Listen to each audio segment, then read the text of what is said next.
काली बस्ती नाम की एक जगह थी जो समुद्र के किनारे बसी थी। यहाँ की हवा में नमक और गरीबी दोनों घुले हुए थे। कई दिनों से समंदर में तूफान उठा हुआ था, इसलिए कोई भी मछुआरा शिकार पर नहीं जा पा रहा था। रघु की झोपड़ी की हालत खस्ता थी। छत से बारिश का पानी टपक रहा था और कोने में पड़े मिट्टी के बर्तन खाली थे। रघु, डिब्बे में चावल का एक भी दाना नहीं बचा है। कल पड़ोस की काकी से मांगकर 2 रोटी का जुगाड़ किया था, लेकिन आज वो भी मुमकिन नहीं लग रहा है। जानता हूँ लक्ष्मी, पर क्या करूं? बाहर देख रही हो ना, समंदर का गुस्सा शांत होने का नाम ही नहीं ले रहा। ऐसी लहरों में नाव चलाना मतलब मौत को दावत देना है। मौत से तो हम वैसे भी लड़ रहे हैं। भूख की मौत पानी में डूबने से ज्यादा बुरी होती है। मुन्नू कल रात रोते रोते सोया है। साहूकार गेंदा लाल ने आज सुबह फिर आदमी भेजा था। कह रहा था अगर कल तक ब्याज नहीं दिया तो नाव उठा ले जाएगा। वो गेंदा लाल खून चूसना जानता है बस। मेरी नाव ही तो मेरा सब कुछ है। अगर वो चली गई तो हम सच में सड़क पर आ जाएंगे। तो कुछ करो रघु, हाथ पर हाथ रखकर बैठने से तो कुछ नहीं होगा। भैरव भैया कह रहे थे कि वो आज रात जाने की सोच रहे हैं, चाहे मौसम कैसा भी हो। भैरव पागल है, उसे अपनी जान की परवाह नहीं है। जिसे अपनी औलाद की भूख देखी नहीं जाती, उसे अपनी जान की परवाह नहीं होती रघु। लक्ष्मी की बात रघु के दिल पर तीर की तरह लगी। ठीक है, मैं जा रहा हूँ। आज या तो मछली लेकर लौटूंगा या फिर। ऐसे अब शगुन बातें मत बोलो, बस संभल कर जाना। शाम ढल चुकी थी। काले बादल आसमान में ऐसे छाए थे जैसे किसी ने काली चादर बिछा दी हो। किनारे पर भैरव अपनी नाव के पास खड़ा था और गुस्से में समुद्र को घूर रहा था। भैरव, ओ भैरव! अरे रघु, तू यहाँ? मैंने सोचा तू अपनी बीवी के पल्लू में छुपकर बैठा होगा। देख रहा है मौसम, यमराज आज खुद भैंसे पर बैठ कर आ रहा है। मजाक मत कर भैरव, घर में खाने को कुछ नहीं है। लक्ष्मी सही कह रही थी, भूख का डर तूफान के डर से बड़ा होता है। तू जा रहा है क्या? हाँ, जा रहा हूँ। गेंदा लाल ने आज मुझे भरे बाजार में बेइज्जत किया। उसने मेरे बाप को गाली दी। अब या तो मैं आज ढेर सारा पैसा कमाऊंगा या फिर इसी समुंदर में समा जाऊंगा। मुझे अब ये फटीचर जिंदगी नहीं चाहिए। तो फिर चल, अकेले जाएगा तो नाव नहीं संभाल पाएगा। हम दोनों चलते हैं, जो मिलेगा आधा आधा बांट लेंगे। आ गया ना लाइन पर? चल, आज समंदर का कलेजा चीर कर उसका खजाना निकालेंगे। दोनों नाव पर बैठकर समुद्र पर निकल जाते हैं। लहरें इतनी ऊंची थी कि पहली बार ही में नाव पलटते पलटते बची। दोनों भीग चुके थे, लेकिन उन्होंने हार नहीं मानी। नाव धीरे धीरे गहरे पानी तक बढ़ने लगी। किनारा अब आंखों से ओझल हो चुका था। चारों तरफ सिर्फ पानी और गरजते बादल थे। भैरव, हम बहुत आगे आ गए हैं। यहाँ पानी का रंग देख, बिल्कुल अलग है। और अजीब बात देख रहा है, अभी तो हवा चल रही थी, लेकिन यहाँ तो हवा बिल्कुल भी नहीं चल रही है। फिर शुरू हो गया। हम यहाँ पिकनिक मनाने नहीं आए हैं, जाल फेंकने दे।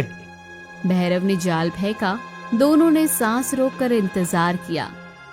कुछ देर बाद भैरव ने जाल खींचा। जाल बिल्कुल खाली था, एक छोटी मछली भी नहीं थी। खाली? इतनी अंदर आकर भी खाली? नहीं, एक बार और। भैरव ने दोबारा जाल फेंका। समय बीतता गया। समुद्र की खामोशी अब डराने लगी थी। सिर्फ नाव के लकड़ी के चरमराने की आवाज आ रही थी। अचानक नाव के नीचे एक जोरदार धक धक की आवाज आई, जैसे कोई बड़ी चीज नाव से टकराई हो। ये क्या था? भैरव, नाव के नीचे कुछ है। डर मत, आज वही बड़ी मछली मेरी किस्मत बदलेगी। तभी अचानक कोहरा छाने लगा, इतना घना कि रघु को नाव के दूसरे कोने पर बैठा भैरव भी धुंधला दिखाई देने लगा। माहौल में ठंड बढ़ गई। रघु को ऐसा महसूस हुआ जैसे कोहरे में कोई चल रहा है। पानी के ऊपर सरसराहट की आवाजें आने लगी। भैरव, नाव घुमा ले। मुझे लग रहा है कोई हमें देख रहा है। ये कोहरा सामान्य नहीं है। देख, इसमें से अजीब सी गंध आ रही है। चुप रहे, तुझे गंध आ रही है, मुझे पैसों की खुशबू आ रही है, मैं बिना मछली के वापस नहीं जाऊंगा। भैरव ने फिर जाल फेंका। इस बार जब उसने जाल खींचा तो जाल में कुछ भारी फंसा था। फंसा फंसा, देख रघु कितनी भारी है, जरूर मछली का पूरा झुंड है, हाथ लगा, लगा हाथ। रघु ने भी मदद की। दोनों ने पूरी जान लगाकर जाल ऊपर खींचा, लेकिन जैसे ही जाल ऊपर आया दोनों सन्न रह गए। जाल में मछलियां नहीं थी, बल्कि और टूटी हुई लकड़ियां थी। नहीं, ये क्या मजाक है? समंदर, तू मेरे साथ खेल खेल रहा है, मुझे मछली दे, मुझे मेरा हिस्सा दे। शांत हो जा भैरव, चिल्ला मत, समुंदर को ललकारना ठीक नहीं। चल वापस चलते हैं, आज हमारा दिन नहीं है। मैं नहीं जाऊंगा, जब तक मुझे कुछ नहीं मिलेगा मैं यहाँ से नहीं हिलूंगा, चाहे जान चली जाए। तभी अचानक पानी में हलचल शुरू हुई। कोहरा और गहरा हो गया और पानी के अंदर से रोशनी फूटने लगी। नाव बुरी तरह हिलने लगी, जैसे पानी उबल रहा हो। रघु ने नाव का किनारा कसकर पकड़ लिया। भैरव, नीचे देख, पानी के अंदर वो रोशनी कैसी है? रोशनी? हाँ हाँ, देख रघु, वो ऊपर आ रहा है। मैंने कहा था ना, समुंदर मुझे खाली हाथ नहीं भेजेगा। पानी के अंदर से बुलबुले उठने लगे। एक अजीब सा भंवर बना और इस भंवर के बीचों बीच धीरे से कुछ ऊपर आने लगा। पहले लगा कोई चट्टान है, फिर लगा कोई बड़ा जानवर है, लेकिन जब वो पूरा बाहर आया तो वो एक संदूक था। एक पुराना रहस्यमय संदूक जो पानी पर तैर रहा था। ये क्या बला है? ये क्या बला है? संदूक? संदूक नहीं पगले, खजाना, पुराने जमाने के राजा महाराजाओं का खजाना। समुंदर ने मेरी सुन ली रघु, उसने मेरी सुन ली।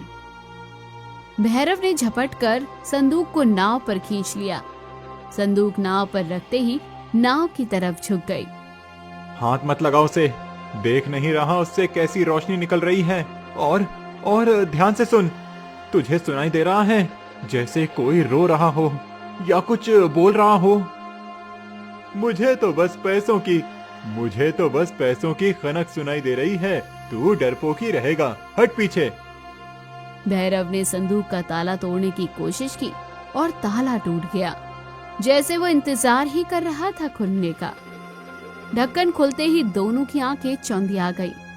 अंदर सोने के सिक्के, हीरे और जवाहरात भरे पड़े थे, लेकिन वो आम सोना नहीं था। हर सिक्के पर एक खोपड़ी का निशान बना था और उनमें से सड़े हुए मांस की बदबू आ रही थी। भैरव, ये सोना शापित है, इसे अभी के अभी वापस फेंक दे। मेरी बात मान ले, ये हमारे लिए नहीं है। पागल हो गया है? देख, असली सोना है। इस एक मुट्ठी से मैं उस गेंदा लाल को खरीद सकता हूँ, इसे वापस फेंकने का तो सवाल ही नहीं उठता। भैरव, देख तेरा हाथ।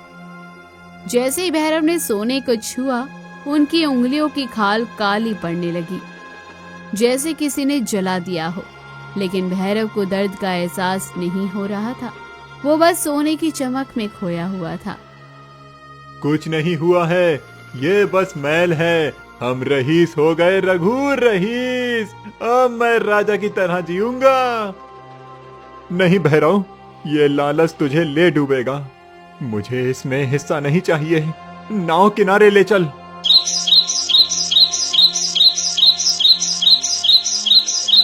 अगली सुबह पूरा गांव हैरान था। भैरव, जो कल तक दाने दाने को मोहताज था, आज गांव के बीचों बीच खड़ा होकर चिल्ला रहा था। उसके कपड़े वही पुराने थे, लेकिन उसके हाथ में सोने के सिक्कों की थैली थी। गेंदालाल, ओ गेंदालाल, बाहर निकल मोटे। कौन शोर मचा रहा है? अरे भैरव, फिर आ गया भीख मांगने, मैंने कहा था ना। भैरव ने सिक्कों से भरी थैली गेंदालाल की तरफ फेंक दी। थैली फट गई और सोने के सिक्के नीचे बिखर गए। गांव वाले ये देखकर सन्न रह गए। तेरे कर्ज से 10 गुना ज्यादा है। और सुन, आज से मैं इस गांव का सबसे बड़ा आदमी हूँ। मुझसे तमीज से बात करना। अरे बाप रे, इतना सोना कहाँ से लाया रे तू? चोरी की है क्या? समुंदर ने दिया है मुझे, वो मेरा दोस्त है। और हाँ, वो रघु, उसे एक फूटी कौड़ी मत देना, वो मेरा दुश्मन है, उसने मेरी किस्मत छीनने की कोशिश की थी। रघु भीड़ में पीछे खड़ा ये सब देख रहा था। उसे भैरव की हालत देखकर तरस आ रहा था। भैरव का चेहरा पीला पड़ चुका था, उसकी आंखों के नीचे काले गड्ढे बन गए थे और वो बार बार अपने हाथों को खुजा रहा था, जहां से अब खून रिसने को लगा था। ये सोना इसे खा रहा है और इसे पता भी नहीं चल रहा।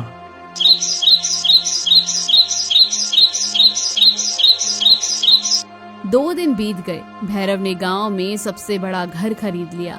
उसने नौकर चाकर रख लिए, लेकिन अजीब बात यह थी कि उसने घर के सारे खिड़की दरवाजे बंद करवा दिए थे। वहीं दूसरी ओर गांव में अजीब घटनाएं होने लगी थी। रघु, ओ रघु! क्या हुआ बाबा? आप इतने घबराए हुए क्यों हैं? गांव पर मुसीबत आई है बेटा। आज सुबह मैंने समुंदर को देखा, उसका पानी लाल हो गया है, खून जैसा लाल। जरूर किसी ने समुद्र के पाताल लोक से कुछ ऐसा चुराया है जो इंसान के लिए नहीं है। पाताल लोक? हाँ, पुरानी कहानियों में सुना था कि एक छलावा संदूक है जिसमें एक राक्षस की आत्मा कैद है। वो संदूक इंसानों के लालच को भांप कर ऊपर आता है। जो उसे खोलता है वो धीरे धीरे राक्षस बन जाता है और उसके आसपास की हर चीज नष्ट होने लगती है। बाबा, भैरव वो संदूक लाया है, मुझे उसे बचाना होगा। बहुत देर हो चुकी होगी रघु, वो संदूक अब तक उसके जिस्म और रूह पर कब्जा कर चुका होगा। वहां मत जाना, जान का खतरा है। वो मेरा बचपन का यार है बाबा, मैं उसे ऐसे मरने के लिए नहीं छोड़ सकता।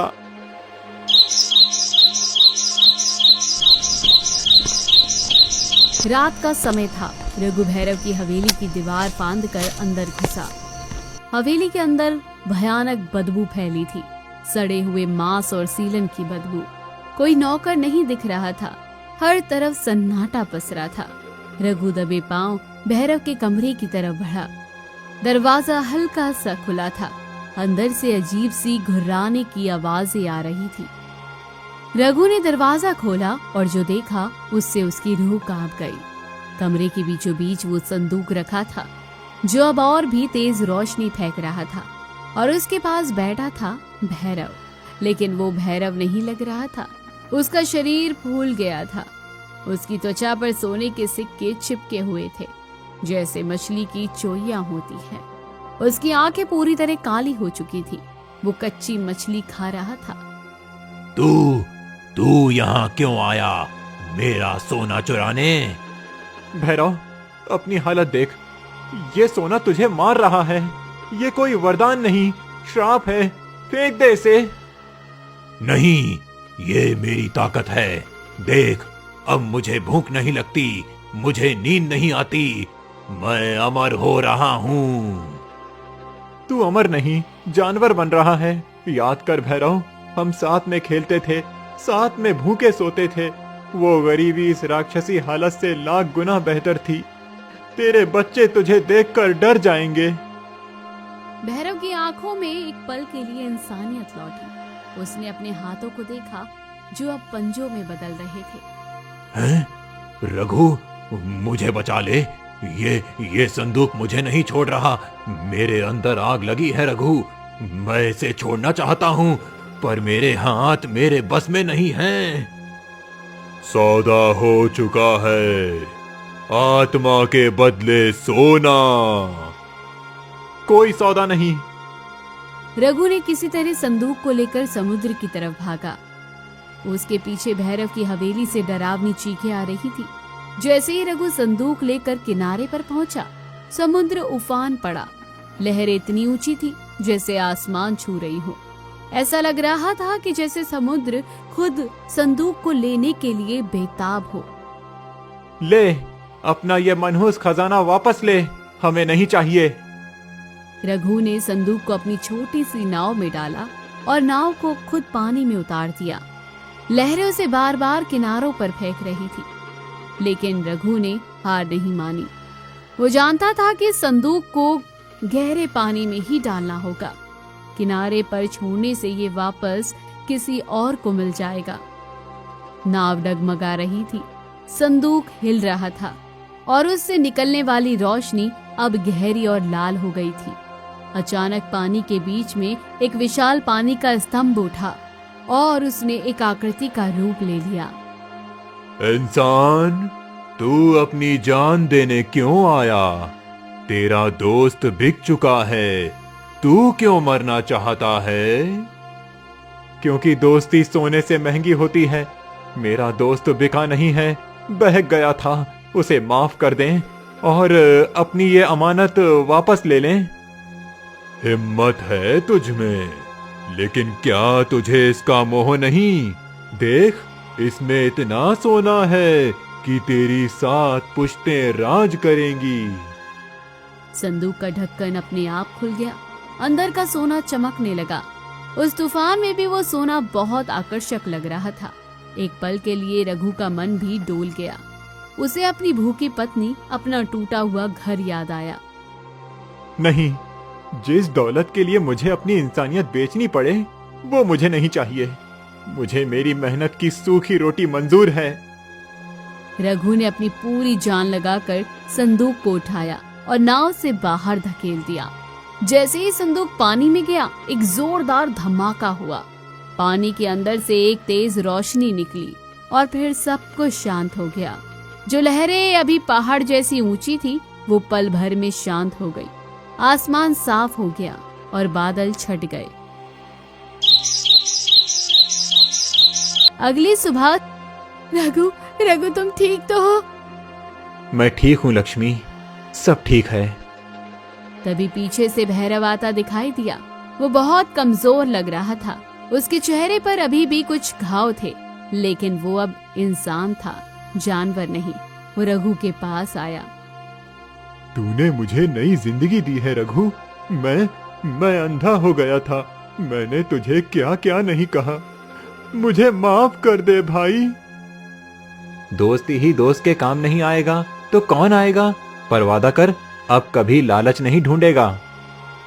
कान पकड़ता हूँ, अब से सिर्फ मेहनत की कमाई।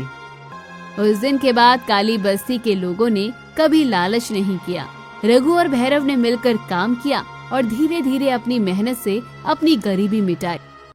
नीलनगर नाम का एक गांव था।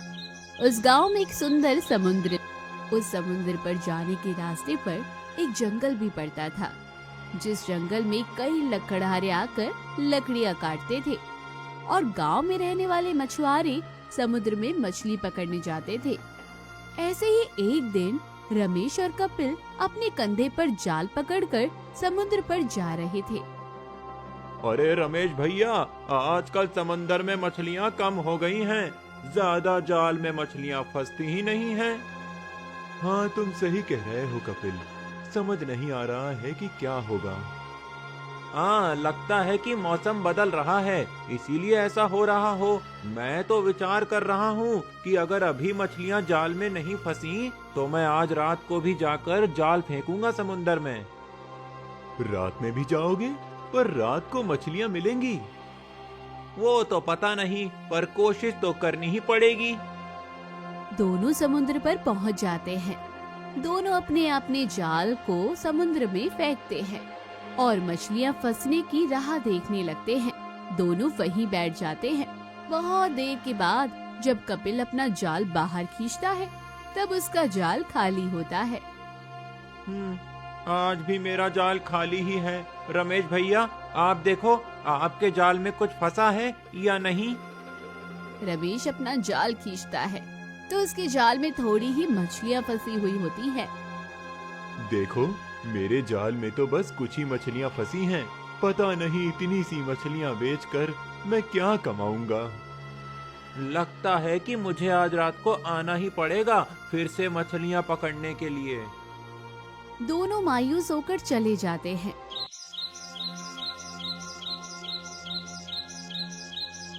रात को कपिल जाल लेकर समुंदर पर आता है। वो समुंदर में जाल फेंकता है और राह देखने लगता है। तब अचानक समुद्र में लहरें बढ़ जाती हैं। ऊंची ऊंची लहरें उठने लगती है। आसमान में पूरा चांद खिला होता है और ऐसा लगने लगता है कि वो ऊंची लहरें चांद को छूने की कोशिश कर रही हैं। अरे ये क्या, ये अचानक इतनी ऊंची लहरें उठ रही हैं समुंदर में। लगता है कि तूफान आने वाला है। अब तो मछलियां जाल में फंसने से रही। चलो जाल निकाल लेता हूँ, नहीं तो जाल भी सलामत नहीं रहेगा। ऐसा विचार करके कपिल जाल खींचने के लिए नीचे झुकता है। वो जाल खींचने लगता है। तभी अचानक समुद्र के पानी के अंदर से एक बहुत बड़ा सोने जैसा चमकने वाला एक महल बाहर आता है। कपिल उस महल को देखते ही रह जाता है। वो महल समुद्र के पानी पर तैरने लगता है। उस महल की परछाई समुद्र के पानी पर चमकने लगती है। हे भगवान, मेरी आंखें ये क्या देख रही हैं? समुंदर पर तैरने वाला एक महल, और वो भी अचानक ऐसे प्रकट हो गया है। क्या है ये सब? कपिल उस महल को देखते हुए सोचने लगता है। वो महल समुंदर पर तैरते हुए कपिल के पास आने लगता है। अब वो महल कपिल के बिल्कुल पास आकर रुक जाता है। अरे ये महल तो कितना बड़ा, और समुंदर में ये मेरे पास आकर ऐसे रुक गया है जैसे मुझे कह रहा हो कि मेरे अंदर आओ। तभी एक बड़ी सुनहरी मछली पानी के ऊपर आती है और इंसानी भाषा में कहती है, कपिल, अगर तुम्हारी कोई इच्छा हो तो इस महल में जाओ। ये महल तुम्हारी इच्छा पूरी कर देगा। अरे वाह, ये तो जादुई महल है जो लोगों की इच्छा पूरी करता है। चलो अंदर जाकर देखता हूँ कि मेरी इच्छा पूरी करता है या नहीं। आज तो मेरे भाग्य ही खुल जाएंगे। कपिल उस महल के अंदर चला जाता है और वो महल कपिल को लेकर पानी के अंदर चला जाता है। सुबह हो जाती है और कपिल के घर पर उसकी पत्नी उसकी राह देख रही होती है। रात हो गई है, मछली पकड़ने के लिए अभी तक नहीं आए हैं। मुझे तो बहुत चिंता हो रही है। कहाँ गए होंगे ये? शायद रमेश भैया के घर होंगे, वहीं जाकर देखती हूँ। तारा रमेश के घर जाने के लिए बाहर आती है। तभी रमेश वहाँ आता है और अरे कपिल, कहाँ हो? चलो मछली पकड़ने जाना है।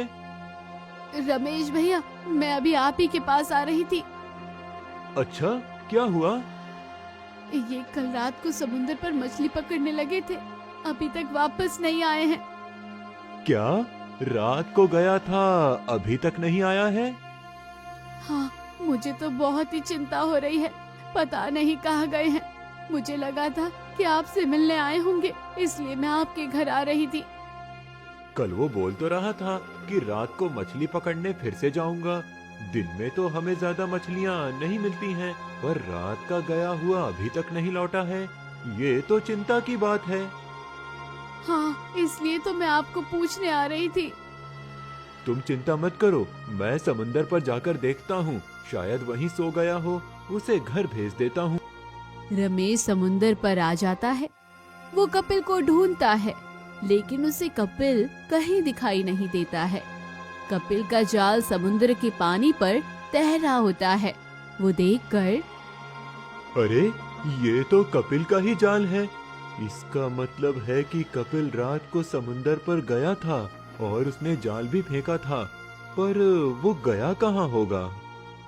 रमेश सोचते हुए अपना जाल समुंदर में फेंकता है। कुछ देर के बाद वो जितनी मछलियां जाल में फंसती है, उन्हें लेकर वो बाजार में बेचने चला जाता है। वो तारा के पास आकर, तारा, ओ तारा। रमेश भैया, आ गए आप? और आपके दोस्त कहाँ हैं? अरे वो मैंने कपिल को बहुत ढूंढा, लेकिन वो समुंदर में मुझे कहीं मिला ही नहीं। समुंदर में सिर्फ उसका जाल ही तैरता हुआ दिखाई दिया मुझे। क्या सिर्फ इनका जाल? तो ये कहाँ गए होंगे? वही तो कुछ समझ नहीं आ रहा है। कुछ दिन बीत जाते हैं, कपिल वापस नहीं आता है। ऐसे ही एक दिन गांव का दूसरा मछुआरा भी रात के समय समुंदर पर जाता है।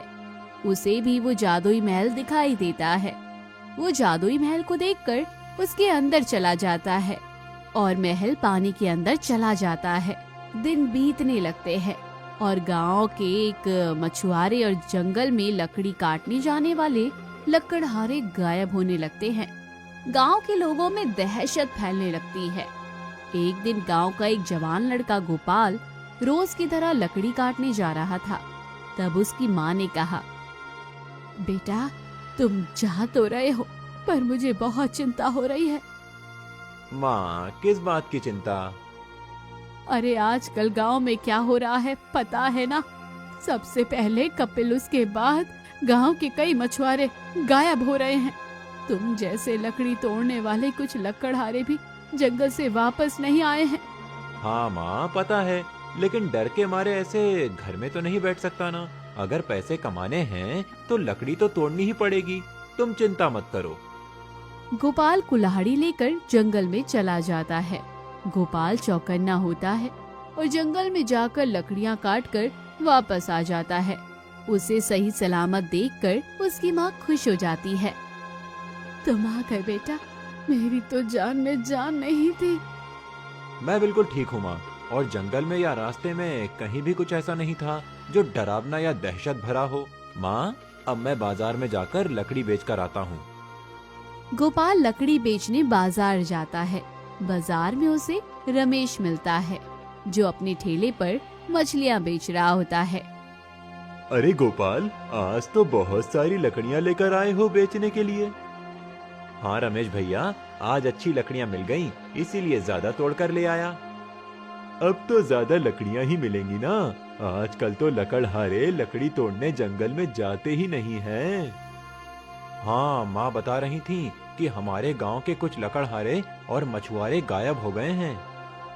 हाँ, मेरा प्यारा दोस्त कपिल भी उस रात से वापस नहीं आया है।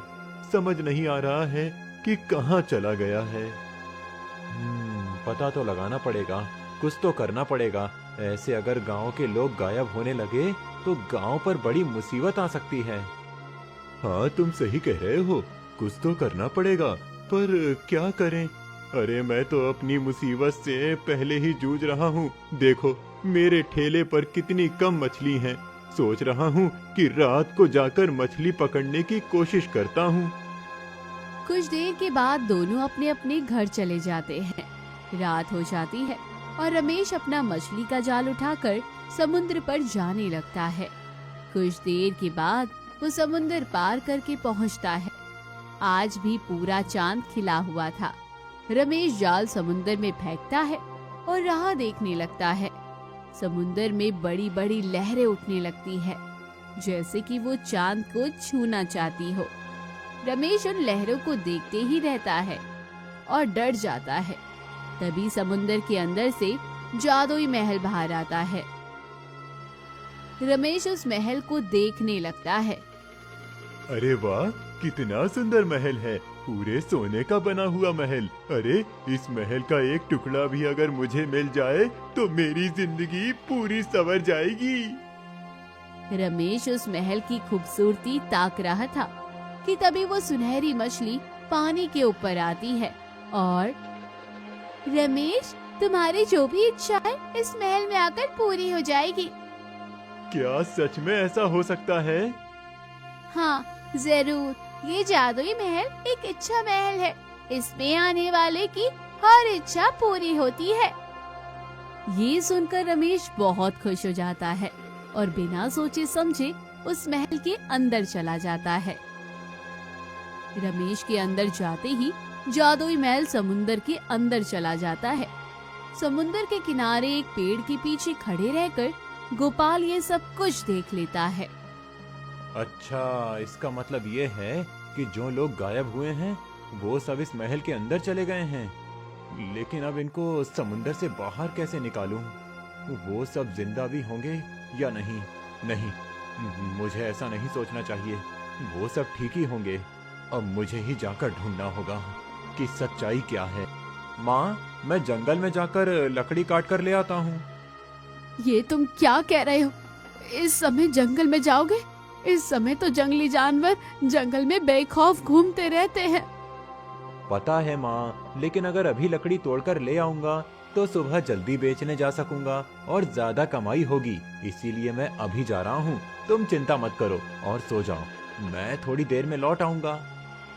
गोपाल अपनी माँ को सच नहीं बताता, क्योंकि वो नहीं चाहता था कि उसकी माँ उसकी चिंता करे। वो समुद्र पर आकर बैठ जाता है। कुछ देर के बाद समुद्र में बड़ी बड़ी लहरें उठने लगती हैं और जादुई महल समुद्र के पानी पर आकर तैरने लगता है। वो महल गोपाल के पास आता है और सुनहरी मछली उसे कहती है कि तुम्हारी कोई इच्छा हो तो इस महल के अंदर आ जाओ। हाँ, मेरी एक इच्छा है जिसे पूरी करना सिर्फ तुम्हारे हाथ में है। अगर ऐसी बात है तो आओ, महल के अंदर चले आओ। गोपाल जादुई महल के अंदर चला जाता है। वो अंदर जाकर देखता है तो उसे उस महल की दीवारों पर कुछ परछाइयां दिखाई देती है। वो उन परछाइयों को देखकर आगे जाने लगता है। तभी उसे एक सिंहासन पर एक सोने की मूर्ति दिखाई देती है। गोपाल को देखकर वो मूर्ति अचानक बोलने लगती है, बताओ तुम्हारी इच्छा क्या है? मेरी इच्छा बस ये है कि मैं इस महल की सच्चाई जानना चाहता हूँ। मैं ये जानना चाहता हूँ कि मेरे गांव वाले इस जादुई महल में कहाँ खो गए हैं और क्यों ये महल मेरे गांव वालों को गायब कर रहा है। गोपाल की बातें सुनकर मूर्ति की आंखों से आंसू बहने लगते हैं। मूर्ति कहती है, तुम्हें अपने लिए कुछ नहीं चाहिए? नहीं, मैं यहाँ अपने लिए कुछ नहीं मांगने आया हूँ। मुझे बस अपने गांव वालों को सुरक्षित घर पहुँचाना है। गोपाल की बातें सुनकर मूर्ति की आंखों से आंसू बहने लगते हैं। मूर्ति कहती है, तुम वही हो जिसका मैं लंबे समय से इंतजार कर रही थी। परछाइयाँ जो तुम देख रहे हो वो सब वही लोग हैं जो इस महल में आए थे और उन्होंने अपनी स्वार्थी इच्छा इस महल से पूरी करनी चाही थी। इसका मतलब है कि मेरे सब गांव वाले परछाई बन गए हैं?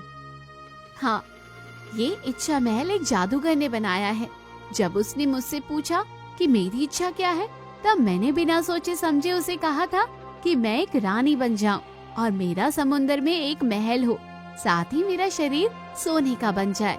उसने मेरी इच्छा तो पूरी कर ली, पर मैं यहाँ इस महल में कैद हो गई हूँ। जो भी इस महल में आकर अपने स्वार्थ के लिए कुछ मांगता है वो यहाँ आकर कैद हो जाता है।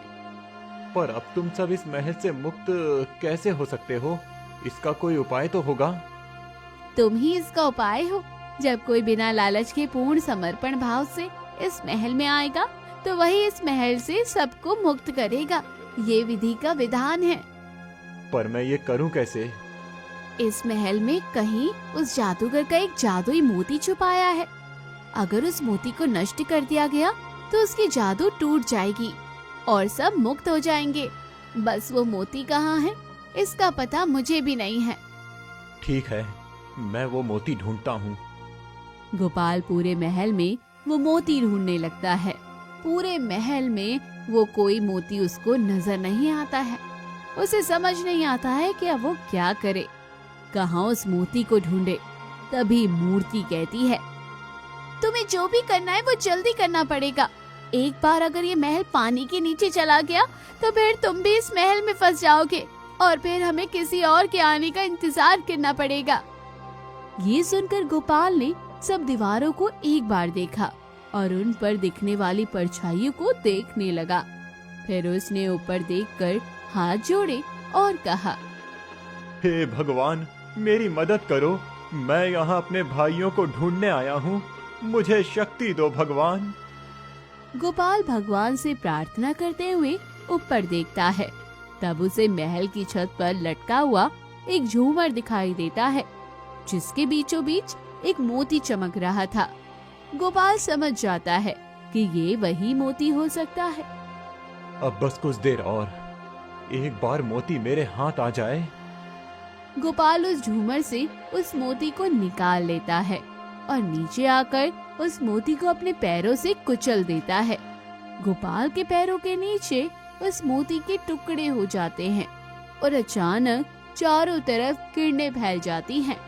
उन किरणों के साथ ही वो महल भी नष्ट हो जाता है और गोपाल के साथ सब गांव वाले समुंदर के किनारे पहुंच जाते हैं।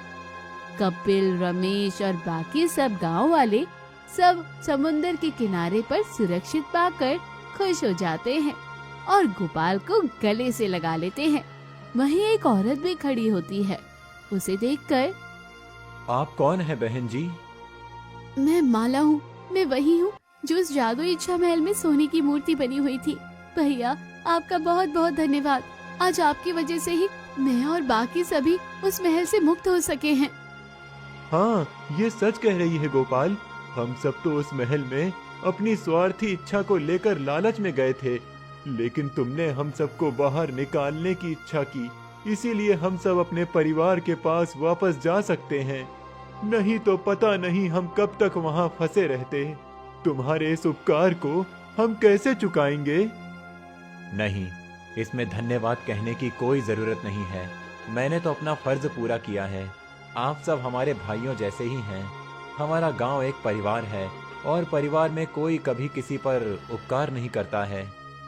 गोपाल, रमेश, कपिल और बाकी सबके साथ गांव में आ जाता है। उन सबको देखकर उनके परिवार वाले बहुत खुश हो जाते हैं। जब सबको पता चलता है कि गोपाल ने उन सबको उस जादुई महल की कैद से बाहर निकाला है, तो पूरे गांव में गोपाल की वाहवाही होने लगती है।